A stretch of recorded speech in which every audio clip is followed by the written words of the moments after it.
cerita-cerita unik selama aku koas. Disclaimer dulu, ini adalah cerita pribadi aku dan opini pribadi aku.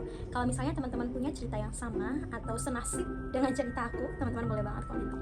Jadi aku bakal cerita ini di stase terakhir aku, dan kebetulan ini stase objin atau stase kandungan. Karena di rumah sakit ini tidak ada residen, jadi dokter penanggung jawab atau DPJP dan koas itu bisa lebih banyak berinteraksi, bisa lebih banyak bertanya, bisa lebih banyak ngomong-ngomong lah gitu.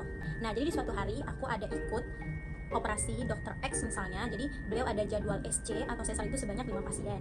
Nah, sebagai koas di sana, kami diwajibkan untuk steril lebih awal dibanding beliau. Jadi kalau teman-teman nggak tahu, steril itu jadi kita kayak udah berpenampilan untuk ikut operasi yang benar-benar siap, steril, udah cuci tangan, udah pakai gaun oka dan sebagainya gitu.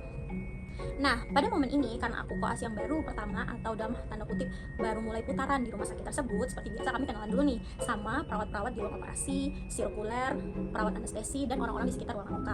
Seperti biasa aku kenalan kayak, permisi Mas, Mbak, saya Ratu, saya koas objin yang berstase hari ini dan izin untuk mengikuti operasi dokter X itu. Sudah kenalan. Di situ posisinya ada 3 orang. Ada satu perawat anestesi, satu yang menjadi asisten untuk asisten pertama di operasi ini perawat laki-laki, dan juga perawat perempuan yang menjadi sirkuler pada saat itu. Nah, kebetulan yang menjawab perkenalan diri aku tuh adalah 2 kakak cowok ini yang kayak, oh oke deh, silahkan ikut operasinya.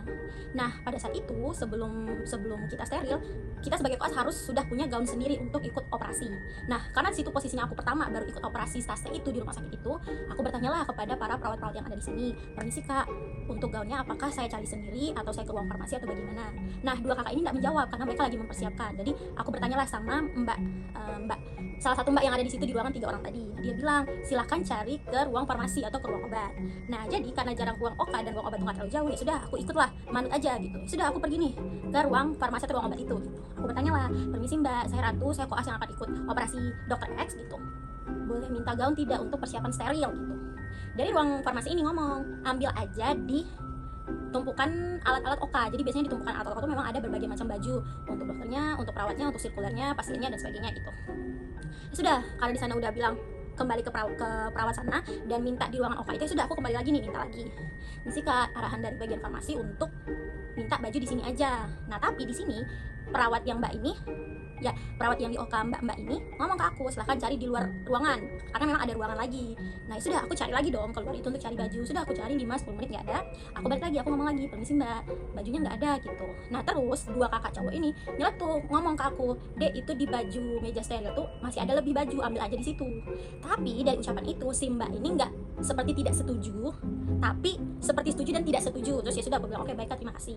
Nah, karena langkah dokter X ini sudah dekat, aku harus steril dong. Ya sudah, aku ngomong, misi Kak, mbak, mas, saya izin untuk steril. Sudah, aku cuci tangan, udah cuci tangan, udah aku masuk ke begini, udah aku lap pakai baju. Nah, jadi kalau kita udah steril kan kita nggak bisa nih ikat. Nah, ya sudah, aku nggak ngomong, maksudnya aku nggak bisa kayak, mbak tolongin dong, nggak bisa ya, bukan nggak bisa gitu ya, kayak ya udah aku biarin aja karena sebenarnya nggak apa-apa kalau nggak terikat, cuman ya mungkin agak jatuh. Lalu adalah ada yang antara 2 kakak cowok tadi, salah satunya bantu nyikatin aku, ya terus udah aku bilang terima kasih gitu. Nah, udah berjalan lah OK-nya sama dokternya, kita tanya-tanya kayak nanti mau ambil spesialis apa, aku sambil suction, terus bantu jahit juga dan lain sebagainya gitu, sebagai asisten kedua gitu dari dokternya.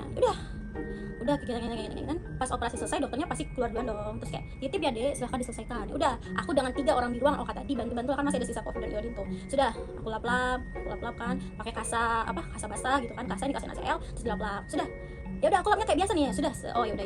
Terus mbak ini nyeletuk, dek jangan terlalu lembut, ayo cepet gitu. Oh ya sudah, aku cepet nih. Udah aku mempercepat gerakan tangan aku gitu. Sudah, habis sudah dibersihin, kita ganti alas bagian bawahnya yang sudah tidak steril itu, kita masukin sarung untuk penutup bagian bawah ibunya. Sudah aku bantu tarik, bantu ini, bantu itu.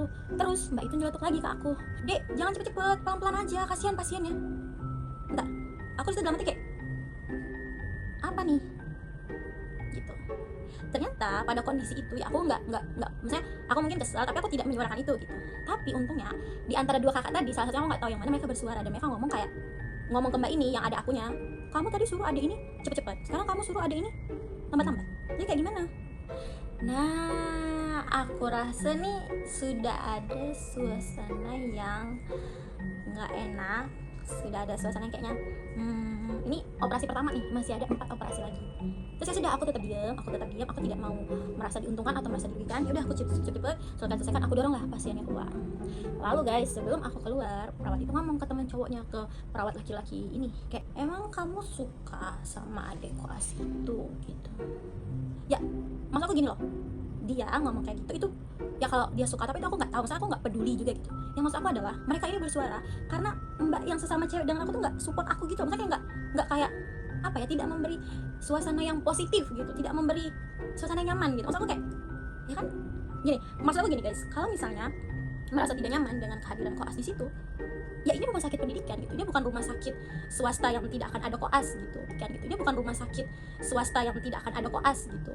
Ya kami minta maaf gitu kalau misalnya kami mungkin memperlambat atau tidak mempercepat proses ada di situ gitu, tapi kan ya kita belajar, mbak dan mas juga sebelumnya juga belajar gitu ya. Adapun hal-hal yang mungkin membuat kami tidak cepat ya karena kami belum ada pengalaman di situ, belum seberpengalaman itu gitu. Ya maksud aku, jangan menjustifikasi kalau misalnya adalah mungkin perawat atau senior laki-laki yang baik kepada kami koas perempuan seolah-olah kami itu genit atau misalnya mereka yang menggeliti kami gitu. Ya mohon sama-sama introspeksi diri gitu. Jadi kadang kami tuh juga bingung memposisikan diri, ini kakak ini oh memang baik menolong atau baik punya maksud gitu. Ya aku berharap melalui cerita ini semoga kita sama-sama membangun hubungan yang positif gitu loh, untuk sama-sama bekerja, karena ini kan bentuk pelayanan gitu. Jadi pas ceritanya aku agak kesel lagi sebenarnya, tapi jujur di situ aku nggak banyak berespon atau apapun, aku cukup diam karena menurut aku udah diam tuh udah cukup lagi. Sebenarnya masih ada lanjutannya lagi sih guys, nanti kita lanjut.